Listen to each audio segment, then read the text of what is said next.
Social మీడియాలో hot topic గా మారిన వైద్యం వికటించిన అంశంపై స్పందించారు సరోజిని హాస్పిటల్ వైద్యులు భరత్ కుమార్ రెడ్డి. వనపర్తి జిల్లాకు చెందిన విద్యాసాగర్ తమ దగ్గరికి వైద్యానికి వచ్చే ముందే అతను కొంతమంది ఆర్ఎంపీ డాక్టర్ల దగ్గర ట్రీట్మెంట్ తీసుకున్నాడని చెప్తున్నారు భరత్ కుమార్. అక్కడ ఉన్న డాక్టర్ల అవగాహన రాహిత్యం వల్లే బాధితుడికి వైద్యం వికటించిందన్నారు. కానీ అది సరోజిని హాస్పిటల్లో రాంగ్ ట్రీట్మెంట్ జరిగినట్టుగా విష ప్రచారం చేస్తున్నారంటున్నారు. పూర్తి వివరాలు మా ప్రతినిధి శంకర్ అందిస్తారు.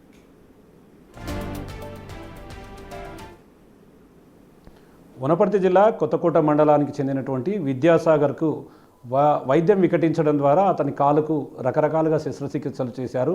డాక్టర్లు ఆ కుటుంబాన్ని ఇబ్బందులు పెడుతున్నారంటూ కూడా సోషల్ మీడియాలో పూర్తి స్థాయిలో ప్రచారం సాగుతుంది. ఈ నేపథ్యంలో ప్రజెంట్ ఏదైతే హాస్పిటల్లో అతను ట్రీట్మెంట్ పొందుతున్నాడో ఆ ట్రీట్మెంట్ పొందుతున్నటువంటి సరోజిని హాస్పిటల్కి సంబంధించినటువంటి డాక్టర్ భరత్ కుమార్ రెడ్డి మనతో ఉన్నారో ఆయనతో మాట్లాడదాం. సార్, ఏంటి సార్ మొత్తం కూడా వనపర్తి జిల్లా వైపే చూస్తుంది. ఆ సోషల్ మీడియాలో ఇది ఒక పూర్తి స్థాయిలో ప్రచారం కొనసాగుతూ వస్తుంది. అసలు ఈ విద్యాసాగర్ ఎవరు, ఆయనకు ట్రీట్మెంట్కి సంబంధించి ఏ ఇంజెక్షన్ వికటించింది, దానికి మీరు ట్రీట్మెంట్ ఏం చేసి అసలు దీంట్లో నిజాలేంటి?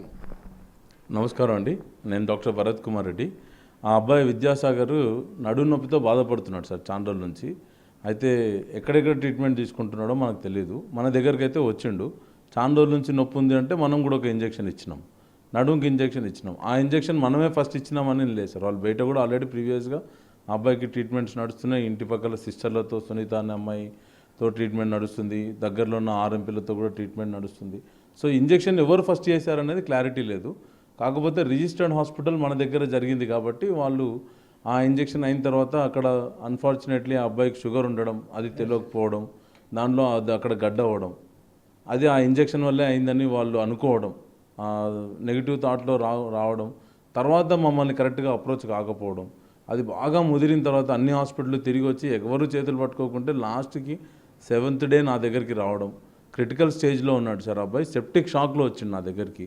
Kidney renal output serum creatinine 4 ఉండే, అవుట్పుట్ 0 ఉండే అబ్బాయికి మూత్రం.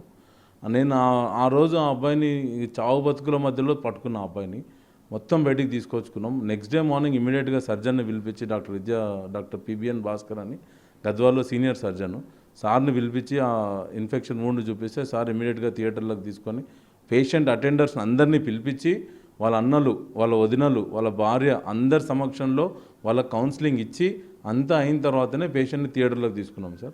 తీసుకొని ఆ ప్రొసీజర్ ఏవైతే ఆ ఘాట్లు అనేది మీకు సోషల్ మీడియాలో మేము డ్రెస్సింగ్ చేస్తుంటే దొంగతనంగా ఫొటోస్ తీసుకున్నారు. అది చేయకూడదు అట్లా యాక్చువల్లీ. ఎందుకంటే ఒక సర్జన్ కడుపులో ఆపరేషన్ చేస్తున్నప్పుడు పేగులు బయట పెట్టి ఆపరేషన్ చేస్తుంటాడు సార్. ఆ ఫోటో వైరల్ చేసి చూడండి పేగులు బయట పెట్టిండు అంటే అది ఎంతవరకు నైతికం? సో మేము అదే ఆ సర్జికల్ ప్రొసీజర్ సార్ ఆ ఘాట్లో. నేను అక్కడికే వస్తున్నాను. వాస్తవంగా ఆ ఫొటోస్, ఆ ఘాట్లు అవన్నీ చూస్తే కూడా ఎవరైనా భయపడతారు యాక్చువల్గా. నిజంగా అట్లాంటి ట్రీట్మెంట్లో అట్లాంటి ప్రొసీజర్ ఉందా? దాని ప్రకారం చేయాలని రూల్ ఉందా? సార్ దాన్ని ఫేషియాటమీ అంటారు సార్. ఇన్సిషన్ అండ్ డ్రైనేజ్ అంటారు, ఫేషియాటమీ అంటారు. అంటే సెల్యులైటిస్ కానీ యాప్సెస్ కానీ కాళ్ళకు అట్లా అయినప్పుడు ఏం చేస్తారంటే ఇమ్మీడియట్గా ఆ పస్సును బయటికి తీసేయాలి సార్. ఒంట్లో ఉన్న కుళ్ళును తీయకపోతే మనం ఎన్ని మందులు ఇచ్చినా పేషెంట్ రికవర్ అవ్వడం కష్టం. సో ఆ ప్రొసీజర్ అనేది text book procedure sir, world class standard. అది ఎవరైనా ఎక్కడైనా ఏ ఎక్స్పర్ట్ ఒపీనియన్ అయినా మీరు తీసుకోవచ్చు. కాకపోతే మేము డ్రెస్సింగ్ చేస్తున్న తరుణంలో అటెండర్స్ ఆ ఫొటోస్ తీసుకొని దాన్ని పబ్లిసైజ్ చేశారు. పేషెంట్స్కి, పేషెంట్ వైఫ్ వాళ్ళ అన్నకు, వాళ్ళ వదినను థియేటర్లో కూడా మధ్యలో సర్జన్ ఇగో ఈ విధంగా మేము కట్ చేసాము, ఈ విధంగా చీమ వెళ్ళింది బయటికి అని మొత్తం కూడా వాళ్ళకి చూపించి వాళ్ళకి కన్విన్స్ అయిన తర్వాతనే వాళ్ళని థియేటర్ని బయటికి తీసుకొచ్చిన పేషెంట్ ఈరోజు చాలా బాగా రికవర్ అయ్యింది సార్. మా దగ్గరకు వచ్చిన రోజు చావు బతుకుల మధ్యలో ఉన్నాడు, ఈరోజు చాలా బాగా రికవర్ అయ్యాడు. చాలా ఖర్చు అయింది పేషెంట్ మీద, మేము ఎప్పుడు డబ్బులు రిమాండ్ చేయలేదు. ఈవెన్ పేషెంట్ వాళ్ళు నాతో డిశ్చార్జ్ అంటే మధ్యలో డిశ్చార్జ్ అయ్యి మళ్ళీ వచ్చి అడ్మిట్ అయ్యారు. ఇప్పుడు మధ్యలో డిశ్చార్జ్ అయిన రోజు నాతో డబ్బులు లేవు సార్, అప్పులు పుడతలేవు, మా హస్బెండ్ బెడ్ మీద ఉన్నాను, ఎక్కడున్నా అంటే సర్లే అమ్మ నువ్వు వెళ్ళిపో, ఇంటికి వెళ్ళిపో, పేషెంట్ మంచిగా రికవర్ కానీ రికవర్ అయిన తర్వాత నీకు బుద్ధి పుట్టినంత నీకు నచ్చినప్పుడు వచ్చి ఇచ్చుకుంటావు అని చెప్పి నేను పంపించిన రోజు సార్ అది. కానీ దీన్ని ఈ కొందరు వాళ్ళ సొంత ప్రయోజనాల కోసం ఏదో ఆశిస్తూ కుల సంఘాలను వాడుకొని వాళ్ళను కూడా బ్యాడ్ నేమ్ చేసుకుంటూ నన్ను గబ్బులేపుతున్నారు సార్ హాస్పిటల్ని.